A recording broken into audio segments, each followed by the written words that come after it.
बच्चों के टैलेंट निकलते हैं, धीरे धीरे करके पता चलता है बच्चे किस तरह की चीजें पसंद करते हैं। एक बार जब द्रोणाचार्य ने सब बच्चों को एकत्रित किया और कहा कि सामने पेड़ पर एक चिड़िया लटकी हुई है, अब तुम उस चिड़िया को तुम उसे भेदो अपने तीर से, अपनी धनुर्विद्या का मुझे जो है प्रमाण दो कि तुमने कितना सीखा है। तो एक एक बच्चे को जब बुलाया और पूछा कि तुम्हें पेड़ पर क्या दिखाई देता है, तो किसी ने कहा मुझे तो पूरा पेड़ दिखाई दे रहा है, किसी ने कहा मुझे तो पत्ते दिख रहे हैं, मुझे फूल दिख रहा है, साथ में चिड़िया भी दिख रही है, किसी ने कहा कि मुझे सिर्फ चिड़िया दिखाई दे रही है। तो द्रोणाचार्य ने कहा कि नहीं, तुम तीर नहीं चला पाओगे, तुम इसको भेद ही नहीं पाओगे। परंतु जब अर्जुन से पूछा गया तो अर्जुन कहता है कि मुझे तो सिर्फ पक्षी की, चिड़िया की आंख दिखाई देती है। जैसे ही ये बात सुनी द्रोणाचार्य ने बोला तीर चलाओ, और जैसे ही तीर चलाया तीर निशाने पर लगा, चिड़िया की आंख को भेद गया। तो अर्जुन का वो जो फोकस था, वो टैलेंट था, वो बचपन से ही सामने आ गया कि ये बहुत बड़ा धनुर्विद्या का एक्सपर्ट बनेगा, स्पेशलिस्ट बनेगा, और हुआ भी वही। द्रोणाचार्य ने बहुत कोशिश की अपने पुत्र को वो ज्ञान देने की, परंतु पुत्र को वो ज्ञान नहीं दे पाए। देखिए, जो माँ सरस्वती का आशीर्वाद होता है वो ऐसे ही नहीं प्राप्त हो जाता, उसके लिए अभ्यास करना पड़ता है, मेहनत करनी पड़ती है, उसके लिए अपनी जान, अपनी जिंदगी लगानी पड़ती है। आप अपने पुत्र को वो ज्ञान नहीं दे सकते, कई बार शिष्य वो ज्ञान लेकर चला जाता है, क्योंकि उसके अंदर वो प्यास थी। अगर किसी के अंदर वो प्यास ही नहीं है, वो क्वेस्ट नहीं है, वो अंदर से पिपासा नहीं है कि मुझे ये चीज चाहिए, जब तक वो भूख आपके अंदर नहीं होगी आपको वो चीज नहीं मिल जाएगी। अगर आपको मिल भी जाए और आप उसकी वैल्यू ही नहीं करते उस चीज की, कुछ क्षणों में वो चीज आपसे छीन ली जाएगी। भगवान भी आपको वही चीज देता है जिसके आप हकदार होते हैं, जिसका आप प्रयास करते हैं, जिसको आप शिद्दत से चाहते हैं। तो अर्जुन पागलों की तरह मेहनत कर रहा था, रात में दिन में हमेशा अभ्यास में लगा रहता। तो अपने गुरु के सानिध्य में रहते रहते उसने कुछ ही समय में बहुत सारी विद्याएं धारण कर ली।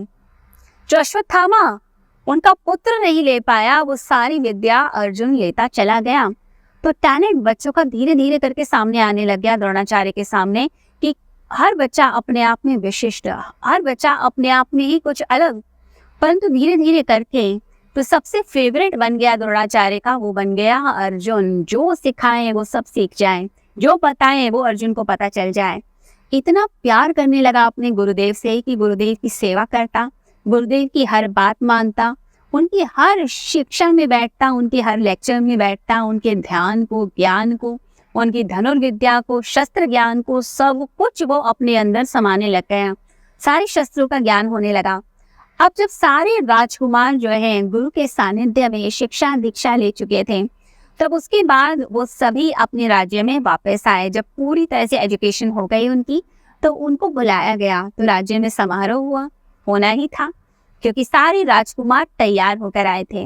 देखिए, राज्य की जो नींव होती थी वो उसके राजकुमारों की और राजा की शक्ति पर ही आधारित होती थी, क्योंकि वही रक्षा करते थे पूरे राज्य की। अब जब राजकुमार इतनी शिक्षा दीक्षा लेकर आए, एजुकेशन पूरी करके आए, तो एक बहुत बड़ा समारोह हुआ। अब उस समारोह के अंदर अलग अलग देश के राजाओं को भी बुलाया गया प्रदर्शन के लिए कि किस तरह से राजकुमार प्रदर्शन करते हैं। तो जो उन्होंने सीखा था वो उन्हें राज्य के सामने, लोगों के सामने उसका प्रदर्शन करना था। अब एक एक करके सभी राजकुमार आने लगे और अपनी कला का प्रदर्शन करने लगे। जब भीम और दुर्योधन को बुलाया गया और कहा कि गदा युद्ध होगा, दोनों को गदा ही प्रिय थी, दोनों शक्तिशाली थे, महाबलशाली थे। अब दोनों के दोनों अपनी युद्ध कला का परिचय देने लगे। लेकिन देखिए, कई बार क्या होता है, जो खेल होता है ना, वो भी कई बार सीरियस टर्न ले लेता है। जब हम अंदर से किसी से बहुत दुखी होते हैं या बहुत जेलस होते हैं या द्वेष पाल लेते हैं, तो फिर क्या होता है कि आपका जो खेल भी है उस व्यक्ति के साथ, वो भी बदले की भावना बन जाता है, अंदर का गुस्सा सामने आ ही जाता है। अब दुर्योधन और भीम बचपन से एक दूसरे को पसंद नहीं करते थे और एक ही कला में वो पारंगत भी हो रहे थे, गदा युद्ध के अंदर। तो अब वो जो युद्ध था, वो युद्ध तो था नहीं, कला प्रदर्शन था। अब वो जो थोड़ा था, वो जो दिखा रहे थे अपना कला को, वो देखते देखे वो एक रण क्षेत्र बन गया, युद्ध का मैदान बन गया और एक दूसरे के खून के प्यासे हो गए और एक दूसरे पे बहुत आक्रमण करने लगे। तो द्रोणाचार्य को बीच में आना पड़ा और युद्ध को और जो लड़ाई वो कर रहे थे, वो जो कला का प्रदर्शन कर रहे थे, उसको रोक देना पड़ा कि यहाँ पर असली कोई लड़ाई नहीं हो रही, यहाँ सिर्फ एक प्रदर्शन हो रहा है, तुम लोग क्या कर रहे हो। इसके बाद अर्जुन को भी बुलाया गया। फिर अर्जुन जब आया और अपनी धनुर्विद्या का प्रमाण देने लगा, उसके बारे में बताने लगा और प्रदर्शन करने लग गया, तो ऑडियंस में यानी दर्शकों के बीच में से कर्ण आ गया। अब कर्ण ने कहा कि धनुर्विद्या में तो मैं भी पारंगत हूँ, मैं चुनौती देता हूँ अर्जुन को कि वो मेरे साथ युद्ध करे और मुझे हरा कर दिखाए।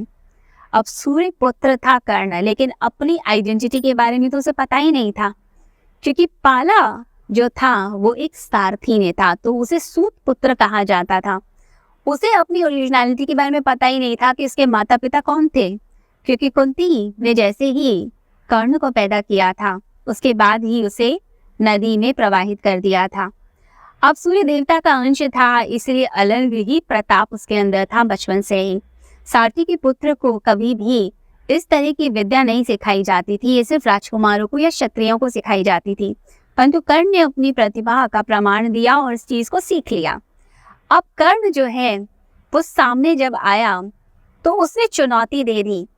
अब चुनौती जब ली तो अर्जुन भी युद्ध के लिए तैयार हो गया। फिर द्रोणाचार्य को रोकना पड़ा कि ये सिर्फ राजकुमारों की कला को प्रदर्शित करने के लिए समारोह हुआ है, ये कोई युद्ध का मैदान नहीं है जिसमें आप चुनौती दे सकते हैं, और आप कहेंगे राजा तो है नहीं, एक राजकुमार को चुनौती राजकुमार ही दे सकता है, और तुम तो साथी के पुत्र हो, सूत पुत्र हो, तुम कैसे दे सकते हो। तो उसको रोका गया। अब यहाँ पर होता क्या है कि दुर्योधन क्योंकि द्वेष भाव से बहुत ज्यादा पीड़ित था, उसे बहुत ही ईर्ष्या होती थी और बहुत ही गुस्सा आता था पांडवों को देखकर। जब उसने देखा कि इनको चुनौती देने वाला आ गया और वो भी अर्जुन को, जिसका मुकाबला हम में से कोई भाई नहीं कर सकता, उसको चुनौती देने के लिए कोई व्यक्ति आया है, तो उसने उसको सपोर्ट कर दिया तुरंत। उसने कहा कि मैं इसको राज्य देता हूँ और अंग देश का राजा बना दिया उसी समय। और कर्ण जो है उसने उसके एहसान को ले लिया और उसके चरणों में झुक गया, यानी कि अब दोनों की मित्रता हो गई। अब युद्ध तो नहीं हुआ, लेकिन इसका परिणाम क्या हुआ। अगर कोई व्यक्ति आपको चुनौती दे रहा है और आपका ही भाई उस व्यक्ति को सपोर्ट कर दे तो क्या होगा, झगड़े तो होंगे ही होंगे। तो परिवार में झगड़े बढ़ते ही चले गए और इन भाइयों के अंदर द्वेष बढ़ता चला गया।